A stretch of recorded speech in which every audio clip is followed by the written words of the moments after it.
All right. And we're live once again. We've survived the cold winter.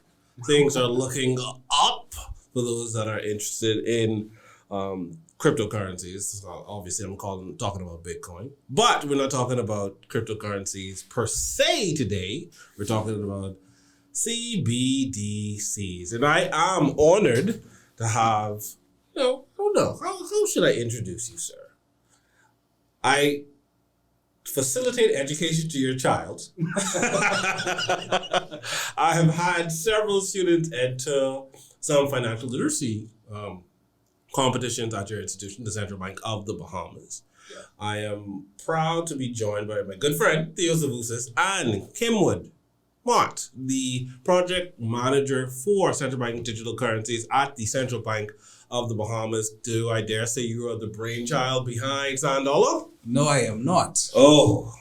I wish I was. Who owns that honor? Mr. John Roll, the governor of the Central Bank. The governor of the Central Bank takes the credit for the Sanddollar. Why was it important for us to, first of all, be the first one to the race, to win this race of introducing Central Bank digital currency? I don't necessarily think it was a race. At least we didn't see it as a race. We were not trying to be the first, but we did see the urgency to try to get some sort of financial solution for what we saw happening in our financial industry. Over the past few decades, we have seen a rapid decline, especially in our family islands, of the traditional brick and mortar banks and financial services that were offered. Okay. So not having a digital currency put a lot of persons in a position where they now became unbanked or underbanked. And this is very expensive. When we start to hear, surveys and discussions by persons, especially once again, the family islands, which was very near and dear to our governor's heart, which is really why he started to push the issue. Persons would have to get on a flight. You'd have merchants that have small businesses. Right. They would have their, getting receipts for that particular period. They'd have to get on a flight, fly to New Providence just to make the deposits and then fly back the very next day or same day. So for us in New Providence, where we don't see that really hard impact of not having, they closed my branch on Shirley Street. And we have a long line. I have to go to Mackey Street. Right. That's my big inconvenience. But there are persons who are truly inconvenienced, especially in the family islands. Again, a lot of what we're going to talk about tonight, a lot of it is focused on the family islands. Because again, recognizing the way certain economies function, you do have, I always talk about the fact that I am not one that operate in the cash space already. I have debit card, credit cards. I do third-party transfers online. I can't tell you the last time I've physically been in a actual bank building, probably only to replace the card that I had. Wow. So there are a lot of us in New Providence that operate in a space where we wonder, well, what's the big deal? Why do we need a CBDC? But there's a huge population size that still operate very much cash-based. They need to feel and touch and move cash. And when we start to think about the cost it takes to actually have cash move into the cash districts out of New Providence to the family islands and back, that is a very expensive and highly secure undertaking. So we needed to have a solution that really focused on financial inclusion, not leaving people out of our economy, giving them an option to participate without the actual cost that the average individual has to actually absorb in order to just have the regular basic functions in our economy and our industries. And that's our situation. We're an archipelago, right? We have a chain of islands, and Scotiabank and RBC, they were pulling out of the different family islands. Is it necessary for a G7 country to have something like this? Well, not necessarily. I've heard some that speak about the fact that today their economies are basically cashless. Our aim isn't to have a cashless economy. So we still want some level of cash. It works Definitely. together as opposed to one replaces the other. What we've seen through some surveys, while there's been a massive increase in the use of credit and debit cards and third-party transfers, there's also been an increase in physical cash in circulation in our economy as well. So while we would have thought that the increased use of electronic means of transactions would automatically reduce the amount of physical cash that was in circulation, we found that those two things both were growing at the same time. I would interject that perhaps the reason is privacy, because cash is the only private way to transact left now, unless you go to cryptocurrency. Yeah. Right? So now that's another question, because before we officially came on air, we were talking, and I said that I found that when you challenge certain retail banks about their policies, right? And one of the big policies, they are very anti-crypto. This is my money.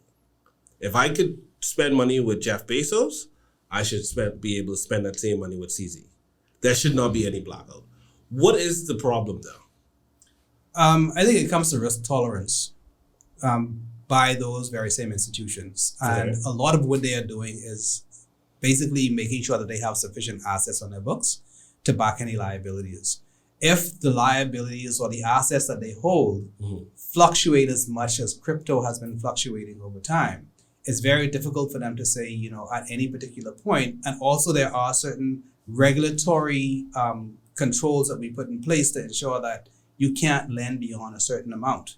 So you always have to have a certain amount of reserve in order to be able to lend money. No, and that's fine. I understand that aspect, but I'm literally talking about, hey, I have a debit card attached to my saving and checking account. This is my money. I didn't borrow this money. I earned this.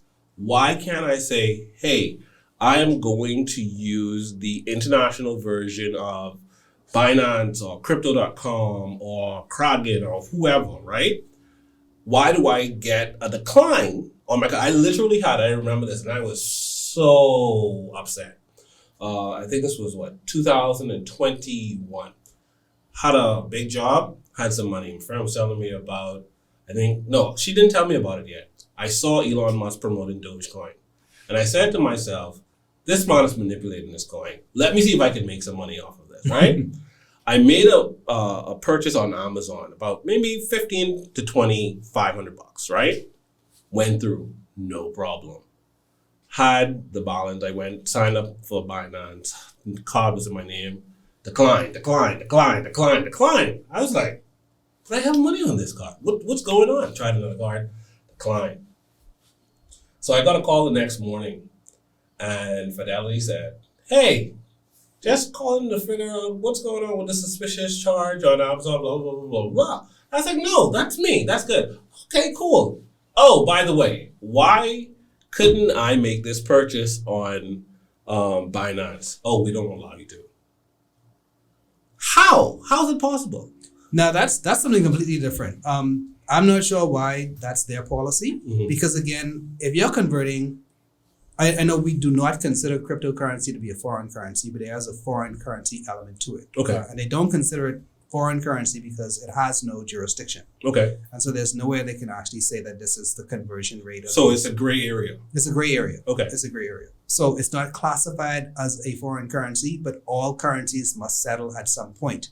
Anytime there's that actual conversion, we always convert to US and from US to whatever the other currency is. So if there's already a market in the US for you to convert a cryptocurrency to US dollars. Correct. Then there should also be one for you to convert from Bahamian dollars to crypto. So if you're trying to make a transaction, there is a US dollar equivalent for that particular coin in order for you to conclude that transaction. Right. I don't understand why a financial institution would basically, say we will allow you to transact with this vendor and not that vendor on this site and not that site, because it's really a private transaction. And you do have the funds to cover the transaction. It's just for them to do the conversion. Now, if there is a point whereby which they recognize that the transaction itself means that somewhere down the line, they have to themselves have a crypto wallet in order to facilitate the transaction itself. And I guess with the volatility of the actual crypto market, if the time it takes between the actual settlement between you and that bank, and then that bank and a crypto exchange, the value may go down, they may have a chance of losing. But they don't hold it. Yeah, they don't. They don't hold anything because, like you said, what the transaction is converting my Bahamian dollar to the U.S. equivalent in order for me to get that cryptocurrency. Well, no, because you're trying to buy the cryptocurrency with not directly. No. Not directly. Oh, sorry. Okay, I thought that was so. When you go on the exchange, so when you go on the Coinbase. So when you go on to say Binance, for example, you would buy a BUSD or whatever the equivalent is, and that's Correct. US. That's Bahamian to US, and then once that is loaded, they'll charge you whatever fee that they want to charge you. The bank will charge you whatever fee because they still charge you something. Right. Then you could go and say, I'll split this 1,000 US or USDT or BUSD into three So different essentially, cryptocurrencies. it's a foreign exchange transaction. Basically. Right. So, I guess the only thing that would actually prevent that from happening is based on the volume or the value. And I think right now The limits per day on any over-the-counter point of sale purchase is what, $2,500? right. So that's what I'm saying. So you should Unless you have still should have some- been. Right. Yeah, you still should have been within your. They literally told me we don't allow you to. So- Like I was floored. I see it as two possibilities. One is paternalistic.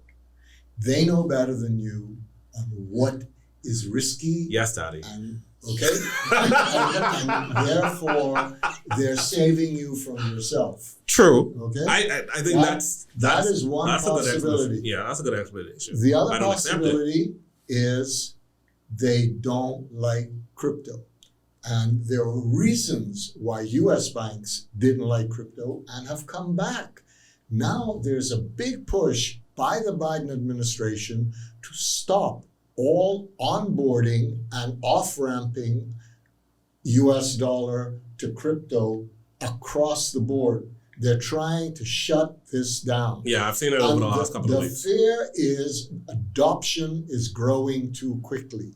And crypto is not something that plays well with the traditional financial system. And therefore, we should do what we can to put a stop to it, to at least slow it down. And so now what we've seen in the last week is new, very quietly, but even with U.S. banks, you're having trouble purchasing crypto. And going the other way, crypto institutions, crypto exchanges can no longer bank and cash you out. So And that's in the U.S. that's in the U.S. and that's happened this last week. And Yeah. it's happening very quickly now. Yeah. And so they've got full brakes on, and the SEC is helping them along with it. and traditionally, I mean, go back a few years with the banks themselves, they started to see billions of dollars flowing out of their financial system, out of their banking system into crypto, because at the time, That's what the multiplier was. I mean, if I could get 5-10% on my investment, right? Right. And I use it because a lot of people don't look at it as an investment. Is it 5-10% based on actual productivity, increase in value based on some other An increase in multiplier value or- based on or speculation, what- dependent over a period of time. Right. It's So- not like instant. No, but I'm saying there was a lot of degenerate Behavior. behavior taking place within crypto, and all of that has been flushed out. And we don't need to go through all No. There were some. right? But there's a lot of degen stuff that went down, and that don't flush no more. So now we're We're evolving not a into- conservative. It's still some degenerate stuff going on, but it's not as bad as it used to be. nowhere as bad. All of that got most of that got washed out. So what we're left with now is speculation, because what we're looking at is, like, for instance, Bitcoin. What is Bitcoin worth? Is it worth $100,000? Is it worth $500,000? Is it worth zero? We don't know. We don't know. We're in price discovery. And it's going to take time before the market decides whether this is a valuable commodity or whether it's junk. Mm-hmm. Charlie Munger, Warren Buffett's partner, Mm-hmm. was on a podcast the other day, yesterday, and he's 99 years old, and he makes no bones about it. He's a great investor. Right. He's made billions of dollars. Right. And so what he said was that he don't get Bitcoin. He don't understand it. He sees it as complete crap. Yeah, I think Warren Buffett has the same philosophy with it. He said, give him land or some other thing with utility as opposed to trying to hold all Bitcoin, because once I have it, who am I going to sell it to? It could be that they're right. Or the only way you can actually make a profit from it is to actually sell it. Well, to sell it to a greater fool. To somebody who's willing to pay more than what you paid for it. I mean, but when you think about it, if you strip down anything to it, that's real estate, that's collectibles, that's art, that's everything. But there's some other utility you can actually apply to real estate even before the sale. I mean, yes, you could provide a shelter, or it could be an income property, that's fine. But I mean, when you strip it down, the value is what we assign to it, and the next purchaser will decide if that value goes up, or depending on his desperation to have it or whatever. Yes, but what is behind it? That's the question, right? Is it a tulip bubble like in the 1600s where the price of tulips kept going up and kept going up in the Netherlands until finally everyone just woke up and said, what the hell? We paying crazy money for on tulips? Not roses, and that was tulips. it. It was over. So is Bitcoin a modern day tulip? The answer, I believe, is no, because Bitcoin is actually the scarcest commodity in the entire universe. In the entire universe. Not the planet, the universe. It is absolutely scarce. Nothing is more scarce than Bitcoin. Hence, the value will, I believe, being a Bitcoin evangelist, I believe that the value... He is a Bitcoin evangelist. I can tell. The value will go very high eventually. Yeah, because not right now, but eventually. 10 years, I say. I see Bitcoin very valuable within 10 years. It's a question of people getting it, people understanding it. And once the deeper you dig, the more you learn about this, the more you see the value of it. And I think it will survive and do well. So I liked how we talked about cash and CBDCs. And I liked how we segue over to crypto and crypto. Now, is there a perfect harmony? And let's talk about us. Forget about the United States, forget about China, Russia, and whatever they want to do. This is us. Mm-hmm. Is there a perfect harmony in your mind? You could say personally or from your portfolio between cash, CBDCs, and crypto, or any other investment, traditional or not? Any good economy should be an open economy that allows for all things to flourish. Okay. And allow, market forces to prevail. Okay. You're going to have certain, basic price points that are going to dictate whether or not I'm going to do this or I'm going to do that, whether I'm going to invest here or invest there. Okay. When we think about cash and CBDCs, it's, unlike crypto, it's not a commodity. It's not something that you're going to invest in. It's just something that you use. It has it's a utility. Right. So this is for the, purchase of goods and services. Everyday exchange, everyday goods and services. Right. And you're going to have those persons, like you say, I just prefer to deal in cash. I've never dealt with banks. I talk and I tell persons that, even before we start talking about CBDCs, there's a large, subsection that don't believe in banks at all. You hear a lot about insurance agents that say, I've been trying to convince this guy to open a bank account so I can just transfer the money to his account. No, he wants to come in. He's going to catch the bus. He's going to come into the building. He's going to go to the counter. He's going to totalize. He's going to get cash in his hands. But I mean, there are persons that just don't feel comfortable with electronic money or digital money. Because it's a fear that it can be wiped out overnight, right? Especially depending on which area you come from and what you've been exposed to. Right. And then some people like the look and aesthetic of that physical paper in your hand. You know what it is. You get a stock, $10,000, just a nice pretty bond for the bank.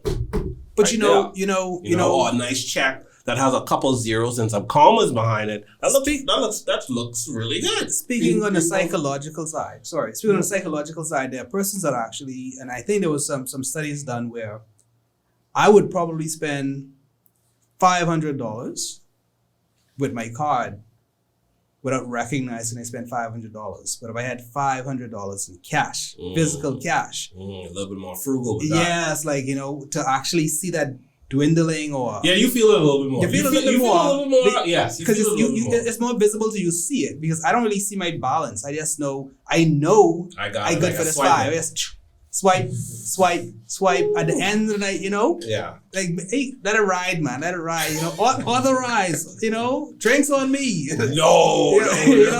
Just swipe away, right? Right. And that's how it is, especially when you go on vacations. You just tickets, and the danger rental cars. With cash, you run out eventually. You can see like I'm running out. But if there's an unlimited supply of funds, that is actually in the bank, and it's not going to run out anytime soon, right? Then you're not too concerned, and you just carry on smartly. So you talked about a good economy being open. We talked earlier about programmable money, and that's one of the biggest fears when you talk about CBDCs. And I think when you look at the jurisdictions that have now jumped on, I think that fear is legitimate. But again, that's not been our history. So what is, in your mind, programmable money, and how far away is it? Is the Sanddollar programmable? Anything that's based on technology is programmable, first and foremost. Okay. We're not close right now, but if we wanted to, we're not investing in it. But if we wanted to, it's not a far jump. Okay. What we want to tell and how persons recognize is there's a huge difference between privacy and anonymity. Okay. Right now, the way the system is actually developed, I'm at the central bank and I have full access to the entire database. I could run a query and pull up every transaction, see where it came from and where it went to. Everything is encrypted. I cannot see a single name, birth date, driver's license, nothing. Okay. I only know the wallet number that it came from and the wallet number. So similar to a blockchain. Right. It is blockchain. It is Okay. blockchain technology. Do you know which protocol you guys are using? No. Okay. No. Sorry. So- No.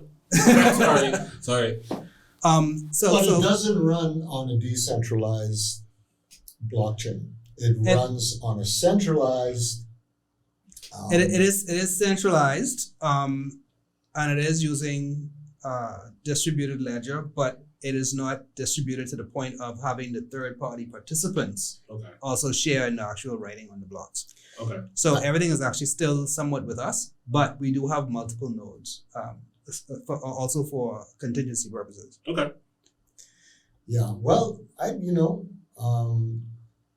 my take on Don't be shy. my take on centralized blockchain is you're wasting your time. Use the database. It's much faster. It's much more efficient. Blockchain makes no sense unless it's decentralized. That's the only time it makes any sense. Because if it's centralized, then why do you even need a blockchain? If you only have one entity that is responsible for the maintenance of the transactions, validating blocks, etc., there's no point in using a blockchain. Just use a database. It's much faster, much cheaper, and sure, encrypt it if you wish. We also have to think about growth. Yeah. We also talk about, cross-border transactions in the future. Okay. So you always, right now, when we look at what the technology is doing today, a lot of persons are using blockchain regardless of whether or not it's centralized or decentralized because of some of the benefits that come with it. And you never know where we're going to end up in the future. And it is the way or the future of the way databases are being designed. Yes. So it would be smart at the very beginning to say, how is this, the amount of investment that you're making in this technology today? Mm-hmm. Should we use today's technology, yesterday's technology, or the future technology? Right. And so you just go future one shot. Let's go future one shot. Correct. Okay, gotcha. If you're going to do smart contracts, then fine. Yeah, and I'm not saying yes or no to smart contracts. Right. There is a valid proposal for smart contracts. Okay. We talked about social services, making sure that let's think about what happens today. Mm-hmm. There's many use cases that we look at the CBDC and how the CBDC can actually resolve some of the problems that we have. Right. And let's move away from the cashless economy for a minute because I think cashless is a dirty word. How so? I'll explain. Because that whole fear of the only thing I can use and sometime in the future will be tied to some card or mobile device or technology and I'll never be able to use cash again. Right. And we hear all these places going cashless. You always hear this cashless. And a lot of persons are like, what you're going to find is persons are going to rebel against that. Rather than saying, let me experience a digital transaction or electronic transaction, I would prefer, I just want to use cash for using cash sake to hold my ground. Let me ask you and this. now it becomes a personal fight. But who would rebel against that? It would only be the fellas who gambling. Don't be facetious. Stop it. Stop it. The fellas who buying their drugs on the street. The fellas who got like a few sweetheart that they can't that can't appear on the credit card. So who. I think I could see an everyday citizen being angered by a purely quote unquote cashless system and rebelling against it because it's discriminatory. Well, the thing is, I think it's discriminatory because if I found myself a few times trying to pay with a card and say something's happening with the terminal, I have no cash, or I have cash and they tell me, oh, we don't take cash. That's for me, that's problematic. I get for security reasons why you wouldn't want to because it attracts robbers or whatever, blah, blah, blah. But it's a discriminatory practice. Yeah. Because it could be the fact that I don't want a certain type of clientele in my establishment. That is true. And so therefore I'm going to go cashless. And I know which persons that's going to exclude. As a central bank, is that something that you guys are aware of? Because I know a lot of people are moving to that terminology, cashless, including the government. And how do you advise them against that, or advise them to like, hey guys, listen, this isn't I wouldn't say right because I don't want to be on some moral soapbox. It isn't appropriate at this particular time based on what we see, based on our data. Right, and I think that's why I say I don't want to use the term cashless. I prefer for them to have alternatives to cash. And introduce them, and that person's become familiar, and over time you would see persons naturally gravitate towards a more digital, more electronic, more seamless. Yes. Okay. And of course, you have the new generation coming up that probably woke up with Nintendos in their hands, so they're going to be the ones. Cell phone based technology is going to be the way that they want to do everything. So it's a generation away anyway. Right. Okay. So, but I wouldn't want to force it and using terms like cashless when persons are still not in that space just yet. And the fact that we do have, a lot of financial institutions that are downsizing their branch and their footprint, it makes it more difficult for me to operate whether I'm operating with or without cash, but even more so, the average person that I don't have a credit card, I don't have a debit card, I don't have a bank account. And automatically that means I cannot participate in a segment of my own economy. And that's very frustrating. And that's part of why also we wanted to ensure that when we developed the CBDC, it was accessible by all. There's no KYC required. You download an app, you activate the app, and you're good to go. How many wallets handle Sanddollar now? Because I think I saw a launch of a new wallet outside of Kudu, and I think it's Cash and Go. Yes. I think it's Suncash. But I thought I saw a fourth one. Right now, as far as proprietary digital wallets, we do have MoneyMax, Cash and Go, Suncash, Mobile Assist, Canoe. I think that's all that have actually launched their own apps. Okay. And is there any way, because like I said, and of course, there's a new program coming on right now called Lotus. Lotus. I think I saw a commercial for Yeah. Lotus. Right. Where they were singing and dancing and but tap and pay and right. So that's actually a Sanddollar technology. So that's Sanddollar. That's Okay. Sanddollar, right? So the transactions are Sanddollar based transactions, but they have overlaid that with a rewards program. Okay. So now so again, we try to stress the fact that the Sanddollar is a currency, not an application. So there are multiple persons right now developing mobile wallets to house the actual currency. And of course, the same way, like with physical cash, you get to put, whatever sort of promotions you'd like to put around it, and they're allowed to do the same thing because it operates just like cash. Are we still in our pilot program with Sanddollar, or No, is we're it out full of the blown pilot. now? It's full blown.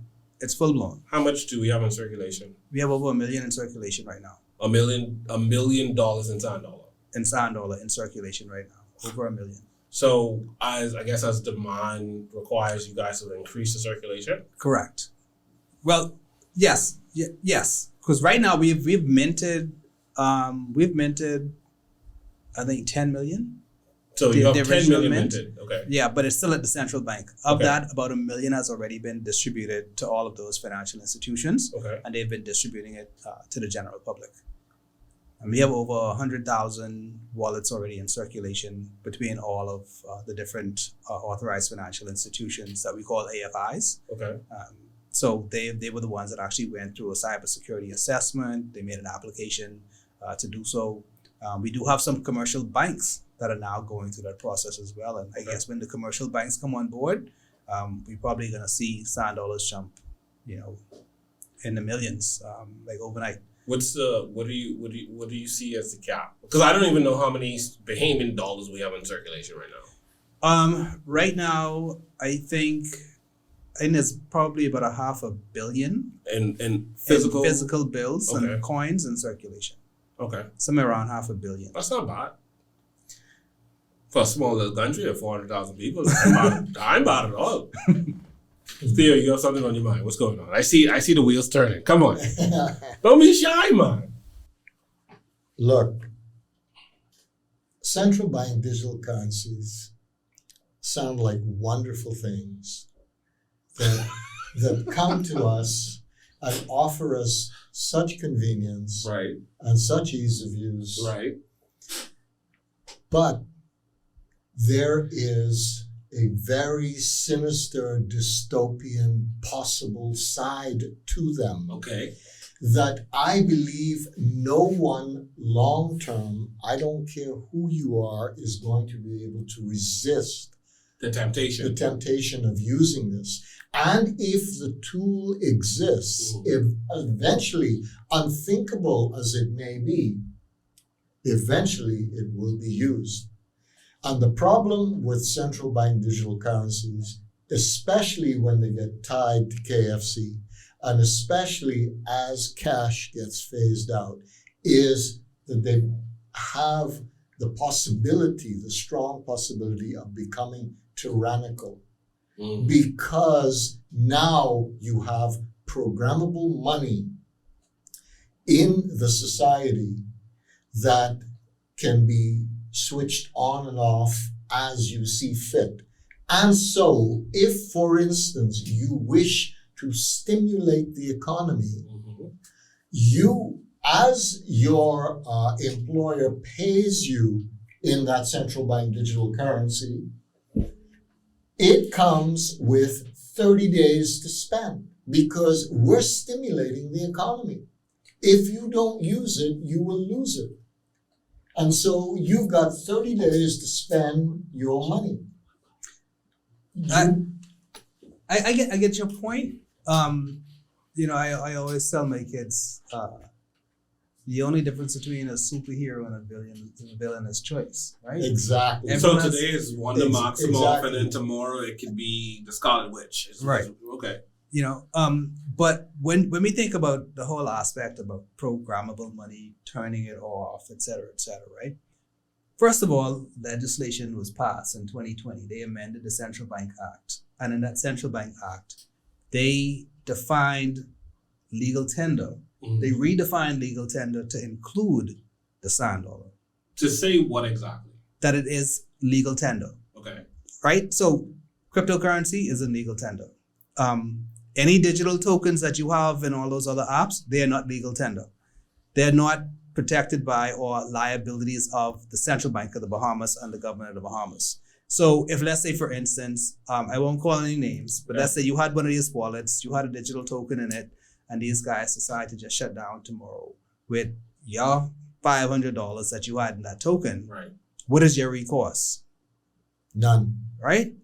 But that if you look at your physical dollar bill, on there actually says that this is a liability of the Central Bank of the Bahamas and a claim that you can put on them. And you can come to them and say, hey, give me my money. You see what I'm saying? Okay. So also by making the Sanddollar, the CBDC, legal tender, right. Now it doesn't matter if this bank, that bank, or that bank gave you Sanddollar, you're holding Sanddollar in that digital wallet. That is a liability of the Central Bank of the Bahamas, not a specific bank, not a specific app developer, et cetera, et cetera. So this is what is one of the biggest differences between a cryptocurrency and a CBDC is that, again, centralized liability that you do have with somebody that you can point a finger at and say, hey, you owe me my money. And it is the Bahamian dollar, which means unlike a crypto where you can say today it's worth 20,000 and tomorrow it's worth 10,000. Mm-hmm. No, we're pegged to the Bahamian dollar because it is the Bahamian dollar. Okay, so let me put this in layman's terms. But to get to his point. Okay. You mentioned earlier, mm-hmm. you went on Amazon and you bought something. Right. Then you went on Coinbase or Binance, and they told you no. Fidelity told me no. But I won't say I can guarantee you, but chances are just about any other credit card or debit card that you would have used from another local bank may have done the same thing. With the exception of now, because I moved my money from there, I bank now with Commonwealth Bank because they are crypto friendly. Okay, so now if it declines, you could call them up and say, hey, why did this decline? And they say, okay, well, because it looks suspicious because it came out of New Zealand as opposed to where it normally comes out of or whatever the case may be. So the 2 points I'm going to make here is this. One, you're already operating an electronic space where they do have the ability to program you in. Okay. They can already tell you, oh, you've hit a limit. You can't spend anymore. That is true. Right? We don't want you to purchase from this particular person. So we're telling you no. You call me up and say, hey, what? Oh, no, we don't want you purchasing with them. No explanation, just we don't want you to do that. Right? That's already happening in somewhat of an electronic space. We're already there. The other point I made by reference the fact that the CBDC went through legislation to make it legal tender. Okay. There is no mandate right now, or I can see in the foreseeable future that can force an individual, if you have, and again, based on the definition of the way it's written in law, that is every characteristic of the Bahamian dollar falls onto the Sanddollar. There is nowhere in our legislation right now where you're being forced to spend a dollar bill in a specific time frame where it expires. I know your point is, with technology, you can probably tag a token to expire after a particular period of time. But if it carries the identical characteristics of legal tender by definition under the law, you can't force me to spend what I own. It is mine. It sits in my pocket for 50 years. I can still take that out and spend it in 50 years' time. Unless we change the law. Because regular legislation is just that. I could kill that, I could change it, I could amend it, all that stuff. The only thing is constitutionally, the Constitution is binding. So I think we might need monetary constitutional change to protect us technology-wise away from bad actors in politics in the future. That's a very good point. we have 70 countries that are slated to release a central bank digital currency by the end of this year. In a pilot program? In a pilot program, Okay. or fully functional. True. But 70 countries are put their central bank digital projects on the fast burner. What is the rush to do this? That is the question. My feeling, and I'm a conspiracy theorist, is Is that there anything that isn't a conspiracy that turns into reality anymore? Like everything that was conspiracy has some truth to it at some point. It's because cryptocurrency is catching on. Adoption is growing exponentially. Even with what we've seen this last year, which has been a horrible year for crypto, that's washing out. And we're starting to see a new wave. We're seeing legitimate adoption. We're seeing Mastercard come in and using Bitcoin backing. Over 40 million establishments now have Bitcoin used as part of the Mastercard program. The adoption is incredible because the benefits are incredible. The Lightning Network, the Lightning Network smokes anything that any CBDC could even try to do, because you're looking at a settlement time of a millisecond and you're looking at a cost of 1,000th of a penny to settle any transaction. And so you're looking at something that runs on top of Bitcoin and is exactly that, lightning fast in settlement. And also it's censorship resistant. No one can tell you, no, you can't buy that, and you can only spend your money here or there. So already there is a tremendous system that is growing. And it's only just we're in early days. Extremely early days. This technology is 14 years old.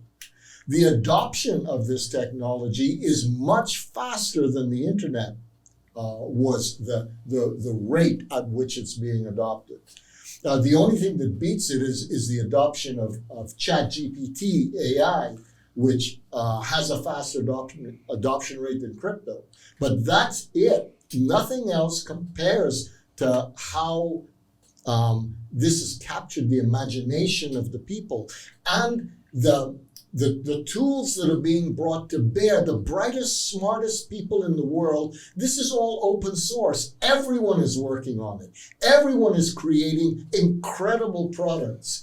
Banking systems, Microsoft, Google, all of those are jokes in comparison, because this is the entire world taking this on.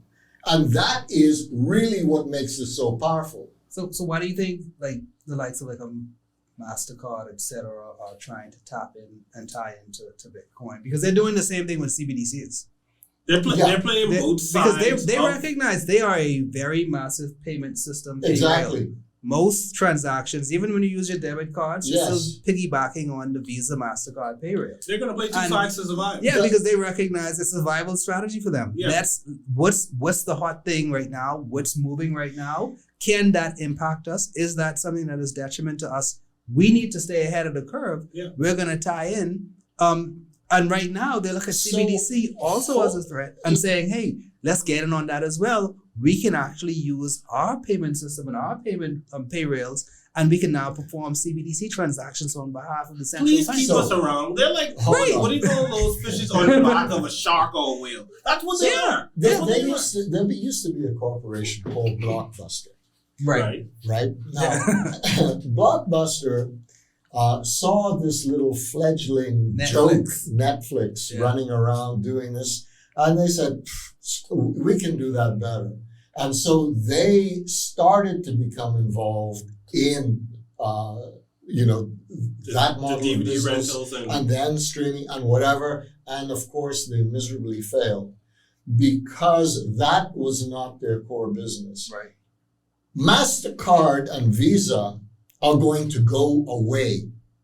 They will go away. Give them a decade and they're gone.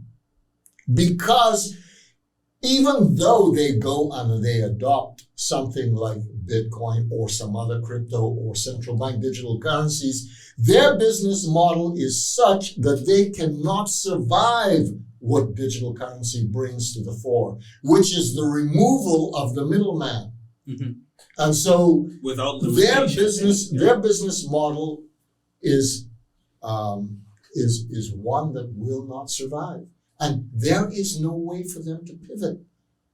That's what they do. The same as Kodak. Kodak invented the digital camera.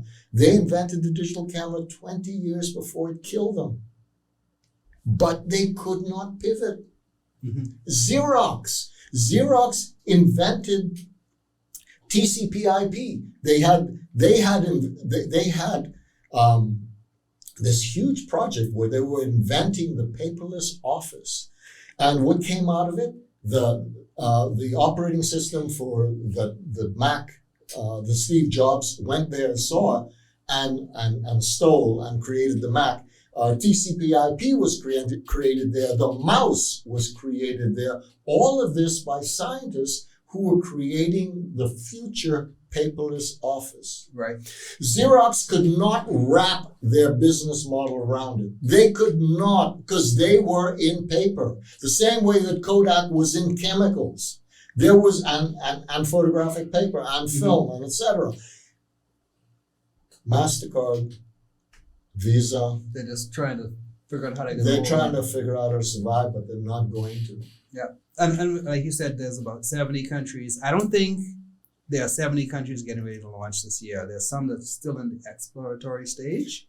I think the They're ECCB actively developing. have been launching. Jamaica just started their pilot. Yeah. You're going to hear a lot more about, once again, it's developing nations that are focusing heavily on CBDCs. Everybody else, like you mentioned, the G7, and they're only having that conversation because they don't want to feel left out. They also want to have, that deterrent to crypto. Yeah. They have to have an answer for crypto. Yeah. Because crypto isn't just, let's try and invest in this thing.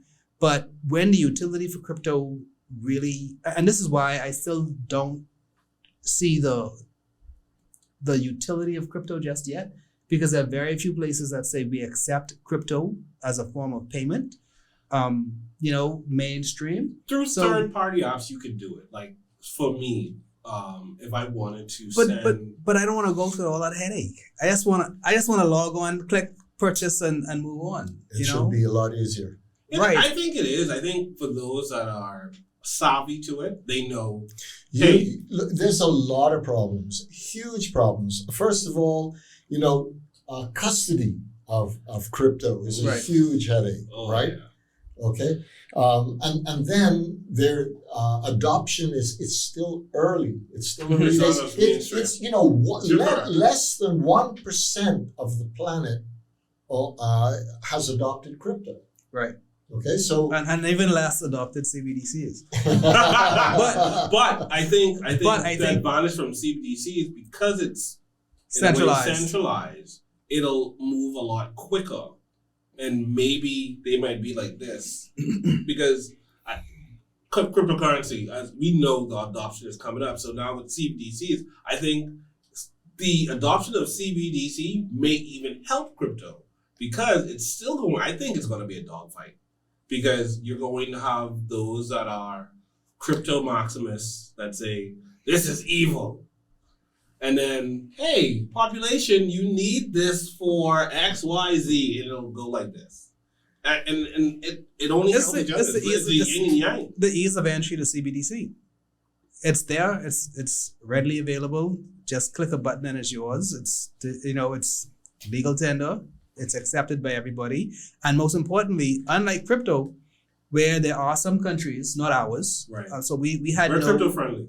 Yeah, I think as a country, I think we're crypto friendly. To a certain extent. And we don't have that issue where we're in competition with crypto when it comes to retail or even wholesale movement of funds, right? Even from an investment perspective. Right. So for us, we had more of a national agenda to try to relieve some of those financial stresses of persons in our country, as opposed to how do we combat this decentralization of our economy? Because there's a lot to do when people start to think about, we want to ensure that our country's finances stay sovereign. I like the way you use your word, because that was the next point that we're going to pivot on at the tail of this right now, sovereignty. Yeah, because again, like I pointed out, a cryptocurrency isn't even considered foreign currency because it has no jurisdiction. Mm-hmm. And so in order for you to say, hey, we want to make sure that our monetary policy is that we want to implement. Again, we talk about the fact that the money multiplier, just constantly printing and putting more money into the economy, the effects that have on inflation, or try to control interest rates, et cetera, et cetera. If that is no longer in the control of economists that are paying attention to the way markets are adjusting, and I honestly feel that all markets are self-correcting. So even with a Bitcoin, if we say now, we're going to use Bitcoin as our primary currency within our particular economy, and Bitcoin now is skyrocketing, the prices of everything in that country are going to start to go up. But then, of course, there's going to be a correction. Now, here's where the dilemma comes in. When you do have an economy that will correct itself based on activities within that country, but because a cryptocurrency like a Bitcoin that is global, where its price per share or its market value is not based on what's happening in a particular economy that is using it for its day-to-day activities on monetary policy, that now takes away your sovereign ability to control inflation in your particular economy, because the price of a US dollar is going to go up and down based on the demand for that dollar bill. Right. That has to do with exports and imports, etc. Okay. We look at our foreign exchange and our reserves. More tourists come here, we get more US, our reserves go up. So we're controlling all of that. But when you start to think about Bitcoin, Elon Musk sent out a tweet, the price dropped. No, Elon doesn't have that power. I know. Okay, let's envision a scenario where, say, Bitcoin matures in a decade or so to the point where it represents something in the order of 50% of the global money supply in value. It goes to, say, $1 million a coin or whatever. And now we have a $21 trillion market cap of Bitcoin. And so, or it goes to 2 million, and now we have a $50 million market cap. And so now we start to have a cryptocurrency, Bitcoin, that rivals the global currencies of the world. And many central banks start purchasing it like they purchase gold to show up their reserves. For their reserves. And so we start to see payment networks springing up like the Lightning Network globally that many billions of people have adopted.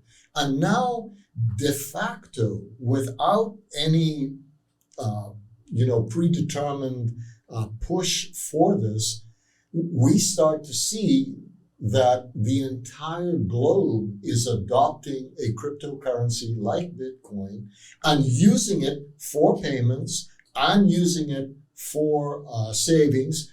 And it's operating outside of the banking system altogether. It has nothing to do with the banking system, nothing to do with the central banks. And now we're entering a new era in our evolution. In the same way that 500 years ago, we were wise enough to separate church and state and say it makes more sense not to have the church interfering in politics, in how the country is run. We now come to the point where we separate money and state. And the state is now completely out of creation of money supply. And that becomes a global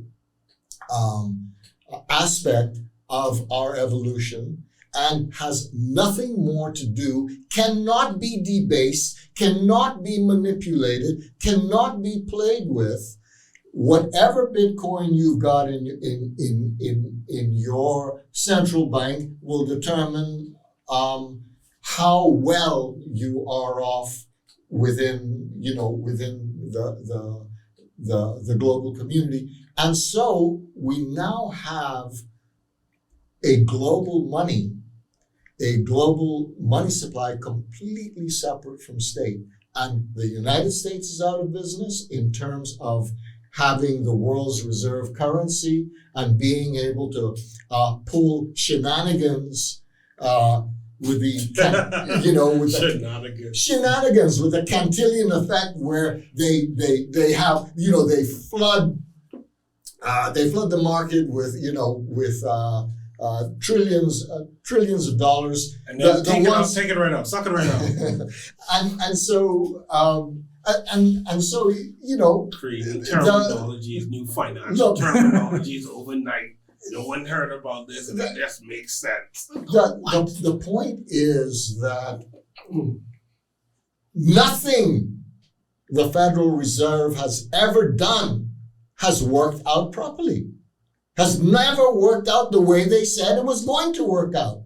They've always been wrong. Check their historic record for what they say and what actually happens. There is no connection. They're either crashing or constantly. So just replacing the U.S. as the global, currency and replacing it with Bitcoin without change actual policies surrounding the You now have sound money for the very first time in history. But it will be the way the US dollar was before 1913 when the central bank of the United States was formed. Oh yeah. There was sound money in the United States before 1913. It went away after the central bank was formed. Central banks have caused nothing but heartache and heartbreak. But it comes back to the question I asked. You also still mentioned the fact that now you have the central banks that are now going to buy up all of the Bitcoin and hold Bitcoin in reserves as opposed to the US dollar. What changes in policy is there to be honest with you, central banks... It's replacing one currency with the next. And while we may start to say that, the cryptocurrency is decentralized, but if you still end up with the centralized powers... Yes. Who actually do have the finances to absorb most, if not all of it. It becomes a manipulative instrument. Precisely. The ultimate answer to that is just like Visa and Mastercard, central banks go away too. They all go away. In 50 years, there will not be a central bank.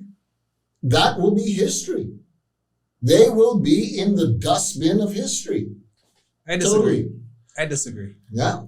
That's how I see the world progressing. I see it as inevitable.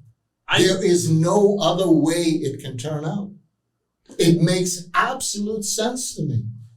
No, there's always going to be the need for some level of control in the economy and some centralized. Why? I think here's what I left to our own devices. Go back and study the United States pre-1913. I will do so. Do that and then we'll talk. Okay. Because they had a great monetary system. from the time the founding fathers began until 1913 when they got swung. It was decentralized before then. There What did the Titanic say? it was Because there's a floating conspiracy about the Titanic. Titanic connected to the Federal Reserve Formation. I went down that rabbit hole a couple of weeks ago, and it is wild. Right? But before we close, I wanted to talk a little bit about sovereignty, because especially when it comes to money, because as a developing nation, as a small, even though I think we are a big player in financial services internationally, we still are pushed into that corner. Black governed nation, you don't know anything better, this is where you belong. But I think we're a big player. I remember Brent Simmons at the time when he was the Minister of Financial Services, he had quoted something about saying that we handled some $1 trillion in transactions in 1 year, right? That wasn't even what he said. It was we weren't able to tax any of that, but we handled that much, so we're a major player. Do we have previously, currently, or do you see in the future any pressure from organizations like the SEC, Federal Reserve, pushing on us to adopt similar legislations towards CBDCs and cryptocurrencies and money, similar to where we are blacklisted by European countries if our monetary policies don't fit their new agenda? And specifically in terms around crypto, the way crypto is managed? Crypto and with the rollout of central bank digital currencies, or are we protected in a way by the way our constitution is set up, or whatever the case may be? What assurances are there to say that we won't fall or be pressured into adopting some stupid legislation? I'll say this. Most legislation that's somewhat forced on us normally comes about because there's somewhere within our economy where we have a favorable advantage, and whatever we're doing is somehow reducing their ability to either collect taxes or to increase industries that they may have. So if it's not going to impact them negatively, or they don't recognize the fact that they've been having certain shortfalls on their bottom line, and it was directly a result of some activity or financial product or service that we're offering here in the Bahamas, they're not willing to do because of whatever. So there's very little that we'll see in the form of interference from international concerns in that respect. I think we would probably get a bit more flack, if we started to put certain legislation in place, again, like the DARE Act, where we were sort of setting ourselves up to be a major player in the crypto space. And if crypto continued to be something that was, really starting to hamper what the US economy or European economy was trying to accomplish, and they saw everything was moving towards crypto and everything crypto was moving towards the Bahamas, there would most likely be some sort of negative feedback on that part where they may start to make certain changes. The SEC may jump in, but there's very little control that they have when it comes to those type of activities that happen here in New Providence, because one of the biggest things that crypto brought with it, my headquarters are in New Providence, but I am global. My servers aren't even here in the Bahamas. So What are you gonna seize? You can't even find where the servers are. The servers are spread all over the world. Right. We don't actually have a jurisdiction to speak of. And if there were any laws or anything that was happening, the speed with which an organization like a crypto exchange or somebody behind a particular crypto coin can rapidly just move from jurisdiction to jurisdiction to other jurisdictions where they're protected, but still operate out of the Bahamas where it is fine and less stress to operate from, because they may find certain things favorable here. So crypto brings with it a certain nuance that they just can't put a finger on just yet to identify how do we attack this. Okay. They're basically right now they're dumbfounded. There's no way for them to say, which way can we come at this, because it's too big right now, and it's gotten to a point where even when it starts to look like this is going to be a two-headed monster we have to deal with, we still don't know what is that magic pill to attack this thing. And that may be also why you have certain developed countries who are exploring a cryptocurrency, sorry, a CBDC, even though they're a lot slower, but a lot of them are saying, really and truly, we don't see the benefit of a CBDC for our economy, which is why you see a lot more developing nations further along in their exploratory or pilots or actual implementation of a CBDC, because we actually have a real utility, we have a real use case, multiple use cases for a CBDC in our economy as opposed to a United States or Great Britain or Switzerland, etc. They're already basically operating in a cashless environment. Even beyond just the cards, when you think about all these digital apps that they have, like PayPal and Cash apps and the like, Zelle and all that stuff. So they're already operating in a space where they're using their real CBDCs, but not going to a centralized central bank in order to use their true legal tender. They're still using US dollars on all these different cash apps. They're not using Visa or Mastercard. They're not using physical cash. As long as you have a cell phone in your hand. I was in the US the other day, everything we did, and I was, with my son who was in college, he was with us. So he was basically our wallet. Like any little thing that we were doing that wasn't credit card based, it was like, the little taxi driver, like cash app, you bang. Right.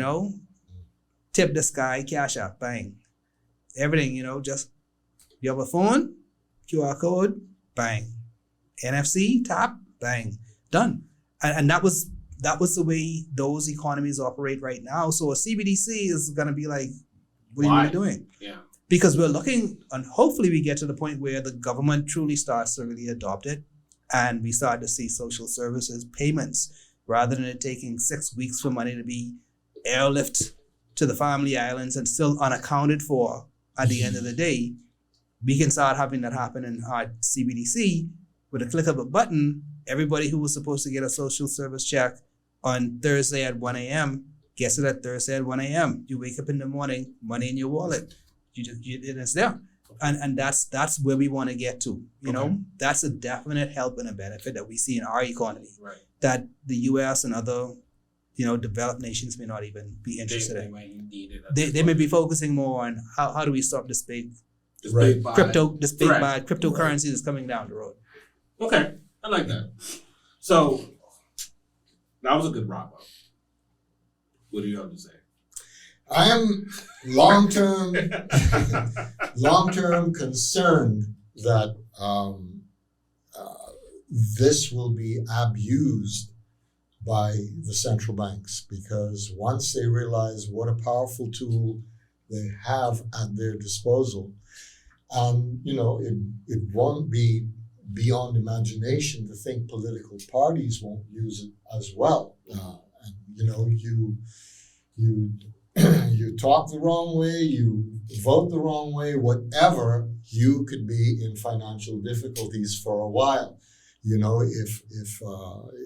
And nothing is private anymore. And so if it makes it possible to become more like China, where you start to have social credit scores. We didn't even get to that. The technology is already there. It's all rolled out. And all you need to do is implement it. Oh, that's such a temptation. We were supposed to do a particular show and build a perfect society based on technology, cryptocurrency, and CBDCs. I'd love to invite you back to have that conversation, because I think the more conversations that we have, the more we put these ideas out into the public space, maybe we could inspire someone else to take the credit that we hear with on this particular show. But I have a wish list. I just want to put it out there. I like everything you said this evening, and I thank you for bringing some level of clarity and balance to this conversation. Constitutional protection outside of regular legislation, because that can be manipulated by anybody, right? That's something I think you guys should really, really look at. Also, the programmable aspect, the way that you guys are looking future, using the future technology now as opposed to present, maybe you may need to look at programming legitimate use cases that you could see now and future based, and locking it where it cannot be manipulated anymore and allowing it to exist in that way. So when you do launch, because it seems as if you guys want to launch a legitimate product that works in a free and fair society. Correct. Right? So as long as you continue to educate the public about it and let them know this is what it is going to do, this is what it should do, this is how it will work, X, Y, Z, and everybody could agree, let it be out there. And please have a talk with the retail banks about limiting my investment opportunities with my money. Please. Thank you. Definitely, I will. You're always welcome to come back. Thank you. I'll be happy to come back. Well, that's been another great conversation on the Full Gambit Podcast. You can like and subscribe, leave a nice comment. Let us know what you want to talk. Let us know what you want to talk about in the future. I will see you next week when we talk about something about love and marriage and I don't know. Thanks for listening. And remember, one good conversation can shift the direction of change forever. Like, subscribe, and leave a review.